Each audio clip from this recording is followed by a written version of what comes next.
우리 말씀 나누기 전에 우리 앞뒤 옆분들과 좀 오랜만에 오신 분들도 계시고 방문하신 분들도 계시고 한데 우리 앞뒤 옆분들과 사랑합니다, 축복합니다 인사 나누실까요? 사랑하고 축복합니다. 예, 오랜만에 오신 분들도 계시고 처음 보는 분들도 계시고 새생명 초청주일, 새생명 초청주일답게 좀 이렇게 새로운 얼굴들이 보여서 굉장히 좋습니다. 같이 오늘 예배하면서 기도하는 분들 어떻게 느끼셨는지 모르겠는데 이 기도가 이렇게 앙증맞게 아기자기하게 기도가 되면서 모든 부분을 다 터치할 수 있구나. 이게 제가 그걸 느꼈습니다. 너무 감사하고요. 우리 함께 읽을 말씀은 이사야서 55장 1절부터 5절까지 말씀입니다.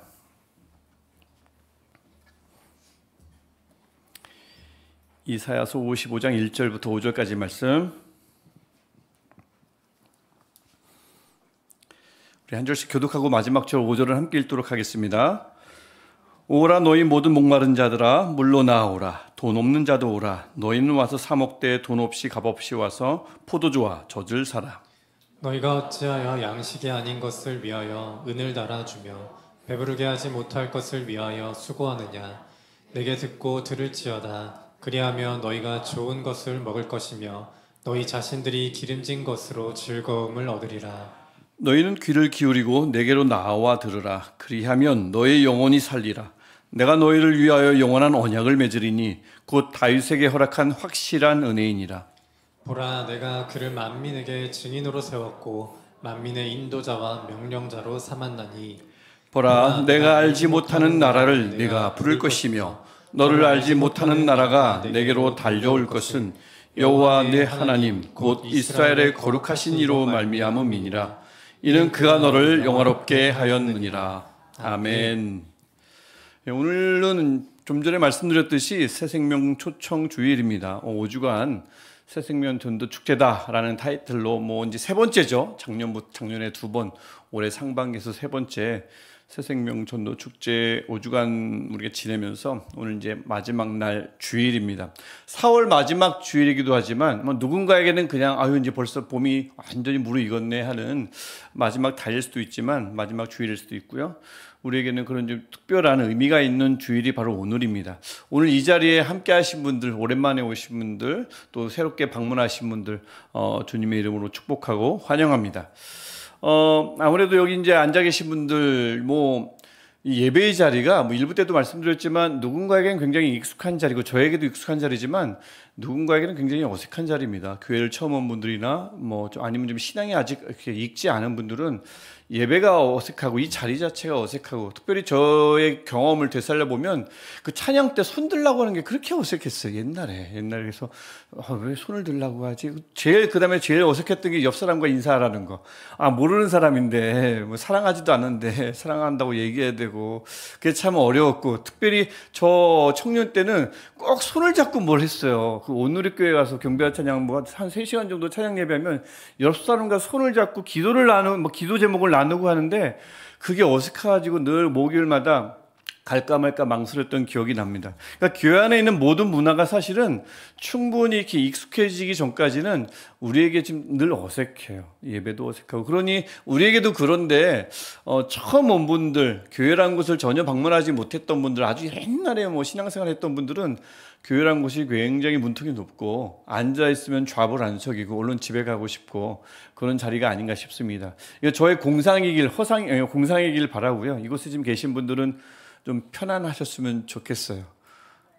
옆 사람과 인사는 나중에 한 번만 더 할게요. 그때만 좀 참아주시면 되고, 저는 목사지만 목사인 저도 그래요. 지금 생소한 곳에 가면 교회도 마찬가지고 생소한 교회에 가면 그렇게 어색할 수가 없고 또 저 개인적으로는 은혜라는 게 있잖아요. 이 은혜가 떨어지면 저의 표정에 드러나고 그다음에 저의 목소리 톤에 드러나고 그러더라고요. 예배 자리가 괜히 저도 부담스럽고 저도 그럴 때가 있는데 얼마나 많은 분들이 그러겠나 싶습니다. 아무래도 좀 그럴 수밖에 없지만 하나님께서 분명히 그 때에 따라서 은혜를 주시고 그 자리에 앉게 하시고 그 자리에서 그 하나님이 부르실 때 그 음성에 응답하게도 하실 때가 분명히 있거든요. 늘 바라는 건 지금이 그때이길 원하고 그런데 오늘 이 시간 새생명 초청 주일입니다. 초대받아서 어렵게 그 초대에 응해서 오신 분들, 또 오랜만에 오신 분들, 늘 오긴 하는데 이 자리가 늘 어색한 분들, 빨리 그런 것들로부터 벗어나시기를, 그리고 하나님의 초대가, 하나님의 부르심이 내 마음에 크게 울려지기를 주님의 이름으로 축복합니다. 혹시 이제 오늘 처음 오신 분들은 늘 사람들, 옆에 있는 사람들의 시선이 좀 부담스러울 수 있겠어요. 다음 주에 안 올 건데 또 오겠지 하는 시선으로 볼까봐 부담스러워 하실 수 있는데, 다음 주에 또 오셔도 됩니다. 다음 주에 오셔도 부담스럽지 않게 맞이해 드릴 테니까 얼마나 반갑고 얼마나 고마우면 그러겠어요. 조금만 이해해 주시고 조금 참아 주시면 좋겠습니다. 사실 교회라는 것은 늘 자꾸 오라고 하는 곳입니다. 이유는 다른 것 없어요. 좋은 것이 있으니 와서 함께 나누자라는 뜻입니다. 맛있는 음식 먹으면 좋은 사람들 생각이 나고, 다음엔 이 친구와 우리 가족과 아니면 누군가와 같이 가야겠다, 그 생각이 들기 마련 아니겠습니까? 좋은 것을 경험하는데 이건 나만 누려야지, 아무도 몰라야 한다, 이런 생각을 갖고 있는 사람이 별로 없을 거예요. 좋은 것을 누리고 있으면 가까운 사람, 값어치 있는 사람이 꼭 생각나기 마련이고 꼭 나누고 싶어 합니다. 교회가 그런 거죠. 교회 오면 뭐가 좋길래 꼭 그런가, 꼭 나누고 싶어 하나 싶은데, 사실 교회 오면 여러 가지가 있습니다. 뭐 어색한 문화가 있긴 하지만 그럼에도 불구하고 사람들이 있습니다. 사람들도 있고 좀 어색한 분위기긴 하지만 이런 교회 예배 분위기라는 것들이 있고 환경이 있는데, 사실 그런 것들은 교회가 정말 내세우는 좋은 것은 아니에요. 중요하긴 합니다. 좋은 사람들이 좀 있으면 좋겠고, 앉았을 때 좀 편안한 분위기가 되면 좋겠고, 밖은 추운데 앉으면 따뜻하면 좋겠고, 더우면 시원하면 좋겠고, 교회가 기본적인 것들은 마련해 주고 좋은 환경들은 최대한 마련하기 위해서 노력은 해야 되지만, 교회가 그것으로 승부 거는 곳은 아니거든요. 사람으로 승부를 할 수 없습니다. 어떤 교회들은 담임 목사님이 워낙 유명해가지고 아무것도 할 필요 없이 우리 담임 목사님이 이런 분입니다 하면 그걸로 먹고 들어가는 교회가 있어요. 그런 교회는 뭐 너무나 쉽겠죠. 초청하기도 쉽고, 오라고 해도 그분 저 알아요 하고 이제 갈 텐데, 우리 교회는 그런 교회가 아닙니다. 저를 내세울 수도 없고 내세울 필요도 없고, 내세워봐야 아무도 몰라요. 그 다니엘기도 한 번씩은 거기 가야 유명해지는 것 같은데, 요즘 트렌드가 그렇더라고요. 다니엘기도 아시죠? 저쪽에서 하는, 거기 한번 나와야 유명해지지만, 저는 그런 사람도 아니고, 그러니까 저를 뭐 내세울 수도 없고, 우리 건물, 우리 이 예배 공간 내세울 수도 없죠. 이거 저희 건물도 아니에요. 저희 월세 꼬박꼬박 내고 있는 새빵살이하고 있는 교회입니다. 저도 이런 교회는 처음 다녀봐가지고 아직 어색해요.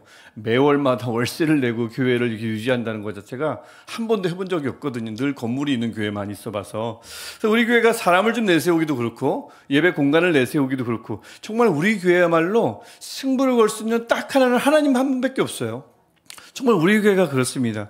그래서 때로는 좀 부담스럽기도 해요. 우리가 내세울 수 있는 게 하나도 없는데 오라고 하는 게 이게 조금 어색할 때가 있고, 저조차도 은혜가 떨어지면 자신 없을 때가 있습니다. 와서 불만족스러우면 어떡하지? 왔는데 에게 이러면 어떡하지? 이런 생각이 아무래도 들기 마련이더라고요. 그래서 그럴수록 저 스스로를 자꾸 다잡아보고 다짐해 봅니다. 그래, 사람이 아니다. 건물이 아니다. 하나님이다. 이 하나님을 좀 더 내세워야 한다, 이런 생각을 다시 스스로가 자꾸 다잡게 되는데, 특별히 오늘 말씀, 우리 함께 읽었던 이사야서 55장에 있는 이 주인공 말입니다.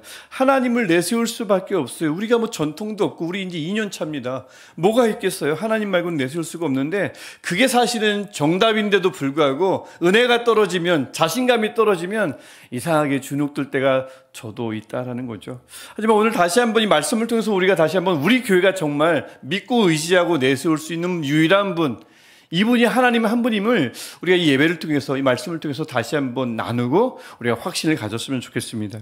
그 하나님께서 우리에게 답이 된다는 것, 이거 사실 뻔한 얘기예요. 모든 교회를 가면 다 이렇게 얘기합니다. 사실은 그렇게 얘기하는데, 뻔한 얘기지만 이 뻔한 얘기가 지금까지 교회를 살게 했고, 많은 몇 명이요, 수십억 아니겠습니까? 그 많은 사람들이 그 삶이 바뀌게 됐습니다. 만약 하나님이 진짜가 아니었다면, 우리 믿을 만한 사람, 존재가 아니었다면 교회는 벌써 사라졌을 거고요. 이 성경은 흔적조차 남지 않았을 겁니다. 여러분, 고대에 수많은 문헌들이 있지만 이름만 있는 문헌이 얼마나 많은 줄 몰라요. 진짜 많은 것들이 다 사라졌습니다. 왜 사라지는 줄 아십니까? 가짜거든요. 책이 가짜고 내용이 가짜고. 메시아, 일부 때도 말씀드렸지만 AD 135년까지 메시아라 스스로 주장하는 사람이 100여 명이 됐어요. 다 사라졌어요. 한 명도 남지 않고 수많은 제자들이 따라갔지만 그들과 함께 다 사라졌습니다. 진짜 말고는 시간이 흐르면 사라지기 마련이에요. 사람들이 바보가 아니기 때문에 시간이 흐르고 검증이 되면 거짓말은, 가짜는 사라지고 흔적도 없이 눈에 보이지 않기 마련입니다. 그래서 이 진짜만 남기 마련인데 지금 딱 한 명, 그 100여 명의 메시아 중에 딱 한 분만 남았어요. 그리고 그분은 앞으로도 사라지지 않을 겁니다. 진짜거든요. 그 은혜를 받은 사람들이 시퍼렇게 살아있거든요. 그 살아있다는 증거 자체가, 사람들이 이렇게 있다는 것 자체가, 교회 안에서 예배가 계속해서 진행된다는 자체가 예수 그리스도, 그 메시아는 사실이구나, 진짜라는 것을 증명하는 증거가 됩니다. 그 주님께서 오늘 1절에서 우리를 불러요. 오호라, 너희 모든 목마른 자들아 물로 나오라. 나와서 마시라는 겁니다. 하나님은 아시거든요. 하나님만 정말 정확히 아십니다. 우리 인간 존재 깊숙한 곳에 풀리지 않는 갈증이 있다는 것을 하나님만 아십니다. 우리도 그리고 어느 정도 어렴풋이 겪고 있죠. 열심히 살아요. 많은 것들을 누리려 합니다. 근데 그게 누려보십시오. 이루어 보십시오. 근데 그게 채워지질 않아요. 아무리 가져도, 아무리 이뤄도 어딘가 메워지지 않는 뭔가 그런 갈증이 늘 남아 있습니다. 이런 이야기를 할 때 주로 거론되는 아주 유명한 미국 작가가 한 명 있습니다. 어니스트 해밍웨이 들어보셨나요? 무기여 잘 있거라, 누구를 위하여 종은 울리나. 이 유명한 소설의 작가입니다. 미국 사람이죠. 1954년에 노벨 문학상을 받았고 아마 제일 잘 알려져 있는 작품은 노인과 바다가 아닐까 싶습니다. 저도 학부 때 그 노인과 바다를 한 학기 동안 배운 적이 있어요. 그래서 설교 준비하면서 그 책을 한번 살펴봤는데 거기에 시험지가 꽂혀 있더라고요. 제가 받은 성적도 거기에 빨간 글씨로 A는 아니었어요. 별로 안 좋더라고요. 그래서 한참 놀던 때라.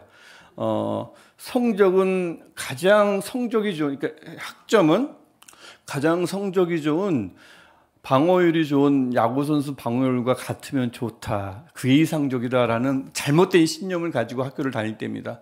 0점대 방어율이었던 그 학자란다. 그 투수의 방어율을 내 학점 삼는 것을 가장 이상으로 여겼고 낭만으로 여겼던 때에 그때 노인과 바다를 열심히 배워서 성적이 거의 방어율입니다. 그렇더라고요. 저희 어머니는 몰라요. 어머니는 2부 예배를 안 보시기 때문에 지금 모르실 거예요.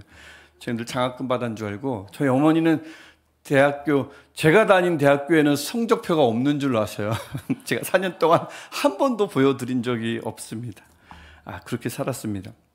그 해밍웨이가 1954년에 노벨 문학상을 받아요. 그 54년까지 그의 삶은 탄탄대로를 걷습니다. 쓰는 소설마다 유행하고요. 많은 사람들이 읽게 되고요. 근데 54년에 문학상을 받고 그의 삶이 추락합니다. 그때부터 그 글이 달라져요. 늘 공허하고 우울하고, 삶은 피를 흘리는, 글을 쓴다는 것은 피를 흘리는 것이다. 이 고통을 이야기함과 동시에 너무나 힘든 거예요. 쓰고 나면 공허하고, 사람들의 갈채가 있으면 그 안에서 기쁜데 집으로 갈 때 슬프고. 그래서 결국 노벨 문학상을 받고 6년이 안 돼서 스스로 생을 마감했습니다. 그래서 인간의 성취와 행복의 상관성을 이야기할 때 자주 언급되는 사람이 바로 어니스트 해밍웨이예요. 어마어마한 것을 이뤘지만 그만큼 어마어마하게 추락한 인물. 우리가 뭐 그런 노벨 문학상을 받진 않더라도 우리가 일상에서 우리가 경험하는 것 아니겠습니까? 우리가 뭔가 이루면 당장 신나죠? 갖고 싶었던 것 손에 쥐어보십시오. 얼마나 좋아요. 루이비통 가방 갖고 싶죠? 가졌어요. 신나죠? 모셔놓죠. 하지만 그 감흥은 금방 떨어집니다. 여전히 그 감흥을 갖고 계신 분들은 안 계실 거예요. 뭐 자동차도 집도, 때로는 저 사람과 친하고 싶다, 그런 마음이 있지만 한번 친해보고 나면 뭐 늘 의지가 되긴 하지만 그 처음에 그 감동은 늘 유지되지 않습니다. 감동이 오래가지 않죠. 인간의 모든 성공, 그것은 성취, 그것은 늘 갈증을 완전히 해결하지 못하고 갈증을 여전히 남겨둡니다. 친절하게도 그 갈증을 남겨두죠. 이 근원적인 인간의 갈증을 누구보다 잘 아시는 분이 우리 하나님이시고, 그 하나님께서 그래서 우리 사람들을 자꾸 오라고 하시는 거예요. 2절, 그 양식이 아닌 것, 아무리 구해봐야 절대 배부를 수 없는 것, 갈증을 채워줄 수 없는 것을 위해서 그만 수고하고 적당히 하고 정말 갈증을 해결할 수 있는 내게로 오라고 하나님께서 진심을 다해서 우리를 초청하시는 겁니다. 그만 고생하고 오라고. 그런데 잘 오질 않죠. 그리고 와도 긴가민가하니 잘 오지 않는 것입니다. 근데 하나님께서 오라고 하실 때는 분명히 자신감이 있으셔서 그래요. 주실 것이 확실하니까 그래서 오라고 하는 거죠. 오라고 해놓고 아무것도 없는데 오라고 하면 그런 무책임한 시인이 어디 있겠어요.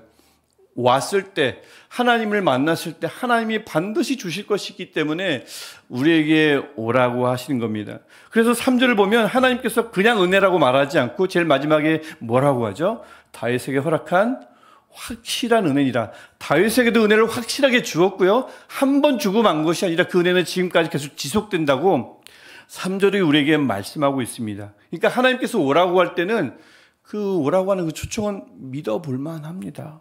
사람의 초청과는 달라요. 야, 여기 가보자. 맛있어. 그거와는 비교할 수 없는 확실한 초청이 하나님의 초청이에요. 그래서 우리가 교회가 한번 가보자. 먼저 예수를 믿은 분들이 가족에게, 친구에게 한번 가보자고 할 때 그 초청은 이런 확실한 은혜를 주시기로 작정하신 하나님의 초청을 믿고 한번 손을 내미는 겁니다. 그래서 하나님의 초청을 대신해서 심부름하는 게 교회가 초청하는 것, 기존의 그리스도인들이 아직 믿지 않는 이들을 초청하는 일입니다. 저를 믿고, 담임 목사를 믿고, 교회 건물을 믿고, 우리 예배가 좋아, 분위기가 좋아, 그분 보면 마음이 놓을 거야. 이런 사람 때문에 초청하는 것이 아니라, 초대하는 것이 아니라, 오직 하나님을 믿고, 하나님의 은혜를 믿고, 확실하다니까, 그것을 믿고 한번 가보자 하는 거죠. 그 다음부터는 하나님이 하실 일입니다. 아무것도 없으면 하나님 잘못이죠. 하나님 책임입니다. 하나님 분명히 책임져 주실 거예요. 오라고 하신 분이 책임져 주실 줄 믿습니다. 그 은혜에 우리가, 그 초청에 우리가 반응할 때 무엇을 준비하면 좋을까요? 여기저기 하나님의 말씀에 많이 기록되어 있지만 특별히 준비하라고 하는 게 없습니다. 물론 교회에서는 이제 문화적으로 헌금이 있고 또 헌금을 가지고 아주 요긴하게 쓰긴 하지만 그것보다는 하나님께서 정말 본질적으로 원하는 것은 그냥 있는 그대로 오라는 것, 이거 하나입니다. 하나님께 나아가는 거 완벽한 삶도 필요 없고요. 하나님께 나아가는데 화려한 업적도 필요 없습니다. 마음의 준비도 사실은 필요 없어요. 처음 나올 때 적어도 그렇습니다. 그냥 돈 없이, 값 없이 그냥 오라고 하잖아요. 갈증이 있느냐? 그냥 오라고 하는 겁니다. 그 마음 가지고, 저 배가 고파요. 저 목이 마릅니다. 그 갈증 가지고 그냥 오라고 하는 겁니다. 그거 해결하고 오라고 하지 않습니다. 그냥 오라고 합니다. 그렇다고 해서 그냥 오라고 하니까, 공짜라고, 무료라고 하니까 하나님의 초청이 값싼 것이냐? 절대 그렇지 않습니다. 여러분, 무료라는 것은 어떤 개념이 존재된 거죠?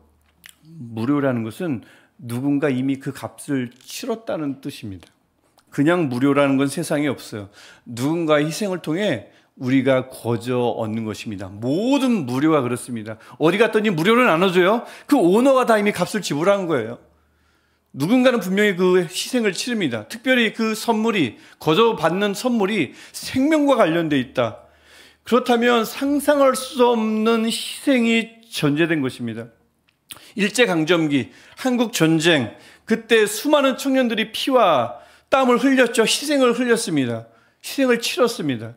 청년들이에요. 일부 때도 말씀드렸는데 종종 그 근대사를 이렇게 보다 보면 윤봉길 의사, 유관순 열사, 한참 어린 아이들이, 제 나이에서 보면 제 자녀들보다도 어린 친구들이 유관순 열사고 윤봉길 의사는 20대 중반밖에 안 되더라고요. 그 젊은 청년들이, 한국 전쟁 때는 다 청년들이잖아요. 그 청년들이 흘린 피와 희생, 생각해 보십시오. 그들의 그 희생 때문에 우리가 값없이 그 생명을, 우리 아빠, 엄마가 그 생명을 이어받았고 우리가 또 이곳에 지금 태어나서 이렇게 살아가고 있는 것 아니겠습니까? 희생이 있어야 무료가 늘 있기 마련입니다. 근데 성경이 바로 이런 이야기거든요. 바로 이런 이야기입니다. 정말 하나님이 아끼는 사람의 갈증을 위해서 하나님께서 대단한 희생을 치렀다라는 이야기가 성경 이야기입니다. 영혼을 살리는 확실한 은혜, 우리를 죄에서 의로, 악에서 의로, 멸망에서 구원으로 인도하는 확실한 은혜를 거저주기 위해서 하나님께서 누구를요? 예수 그리스도를 십자가에 매다셨다. 그래서 그 생명을 값으로 미리 치러 주셔서 우리가 거저 그 구원의 은혜를 얻는 이야기, 이게 성경의 이야기입니다. 누구는 늘 의심하죠. 많은 사람들이 사실 의심합니다. 이게 정말 사실이냐? 그냥 죽은 거지. 죄를 짓고 죄의 대가를 지불한 것이지. 그게 속죄의 죽음이냐? 우리 모두를 위한 대신하여 죽으신 죽음이냐? 의심이 있어 오는데, 의심이 늘 있고 사실인지 아닌지 늘 그런 사람들이 많지만, 누군가를, 주변을 보십시오. 누군가를 자꾸 하나님께 자꾸 초청하는 이들이 있잖아요. 제정신이 아니어서가 아닙니다.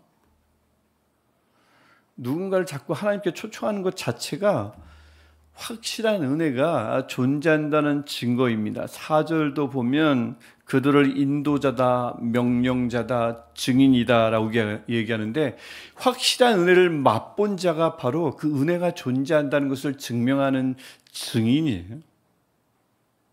왜냐하면 5절 말씀에도 있지만, 보라 네가 알지 못한 나라를 부를 것이며 너를 알지 못한 나라가 내로 달려올 것이니, 은혜가 있으면 은혜를 경험하고요, 은혜를 경험하면 그 은혜로 다른 사람들을 자꾸 초청합니다.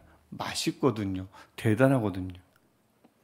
그 초청을 받으면 은혜가 정말 없잖아요. 안 와요.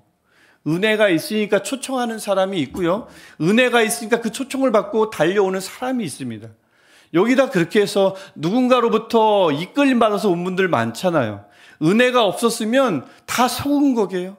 속임은 잠깐은 존재할 수 있지만 영원하지 않아요. 2000년, 수천 년 존재할 수 없습니다. 다 사라진다니까요. 시간이 흐르면 검증이 되고 다 사라진다니까요. 은혜가 존재하니까 초청하는 사람이 생기고, 은혜가 존재하니까 그 초청받은 사람이 초청에 응하고, 그 사람이 은혜를 진짜 경험하게 되고 또 다른 초청자가 그 사람이 되는 거거든요. 이 선순환이 계속 일어날 수밖에 없는 이유는 은혜란 것이, 영혼을 살리는 확실한 은혜가, 거저 주어지는 확실한 은혜가, 이 십자가를 통해서 우리에게 무료로 주어진 은혜가 분명히 존재한다는 증거입니다. 은혜가 존재하지 않으면 누구도 초청하지 않으며 억지로 초청할 수 있어도 억지로 나올 수는 있지만 그때뿐일 겁니다. 교회는 벌써부터 문 닫았을 거예요. 은혜가 있으니 초청이 있습니다. 은혜가 있으니 그 초청은 또 다른 초청을 낳습니다. 저는 우리 교회가 그러한 은혜가 풍성한 교회가 돼서 우리 안에 초청이 끊임없이 일어나면 좋겠어요. 그래서 하나님께 이끌린 사람들이 늘 새 가족인 줄 알았는데, 이 친구가 또 다른 친구를 전도하고, 혼자가 외로워서 전도하는 게 아니라 맛집 소개하듯이 자꾸 전도하고, 그렇게 해서 그 선순환이 계속 일어나는, 다른 이들을 계속해서 인도하고 초청하는 은혜의 통로가 우리 안에서 계속 생겨나기를 축복합니다. 여러분, 값없이 누리는 확실한 은혜, 오늘 우리의 설교 제목이기도 하지만 이것은 하나님께서요 생명을 담보로 치른 값비싼 초대장입니다. 그리고 그 값비싼 초대는 한 번도 멈춘 적이 없습니다. 사람들을 부르시고 그 부르심에 응답한 사람들이 또 다른 사람들을 부르고, 그럼 그 은혜를 확인하고 느끼고, 그 사람은 연약했는데, 그 사람은 믿음이 없었는데, 좀처럼 예수를 믿을 거라는 기대가 없었는데, 그 사람이 어느 날 또 다른 초청자가 되어서 다른 사람들을 인도한다니까요. 그래서 교회가 지금까지 온 거라니까요. 우리 교회도 그래서 지금까지 이렇게 있는 것입니다. 좀처럼 멈추지 않는 그 하나님의 초대가 오늘 이 시간도 있고, 우리를 향해서 계속 우리 하나님께서는 부르고 계십니다. 오라고. 이 초대는 앞으로도 계속 될 거예요. 완벽한 사람 기다리는 것도 아닙니다. 흔들리는 믿음 가진 사람도 오라고 부르셔요. 상처 많아요? 오라고 부르십니다. 자신감 없습니까? 오라고 부르십니다. 암울합니까? 오라고 부르셔요. 믿음은 오래됐는데 믿음이 좀처럼 자라지 않습니까? 그래도 오라고 하십니다. 믿음은 오래됐는데 숨기고 싶은 목마름이 늘 있어요. 하지만 드러낼 수는 없어요. 왜냐하면 난 오래된 신자니까. 다 나를 바라보고 있으니 드러낼 수는 없는데 늘 목마름이 있단 말입니다.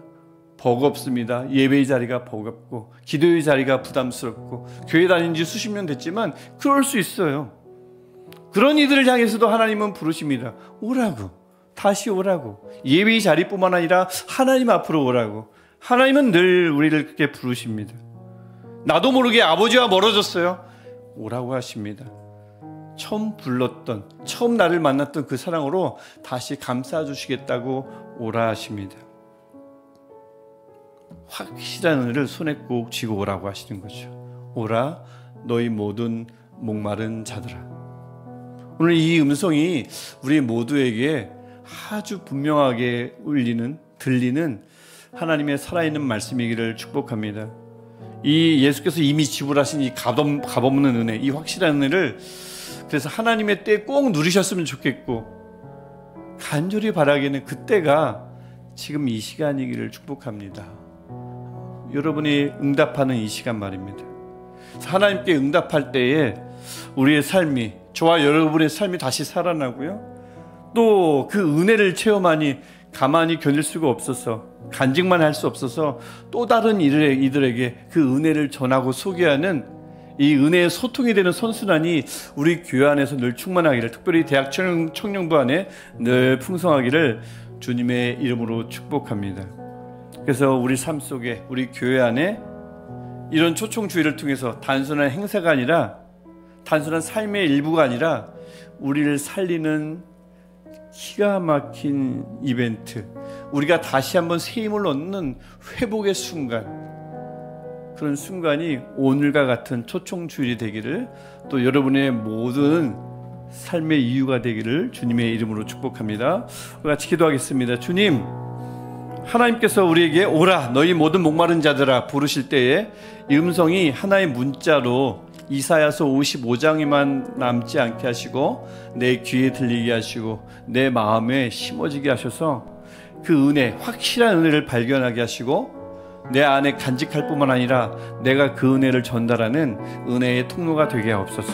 우리 이 마음 가지고 우리 한 목소리로 할렐루야로 기도하겠습니다.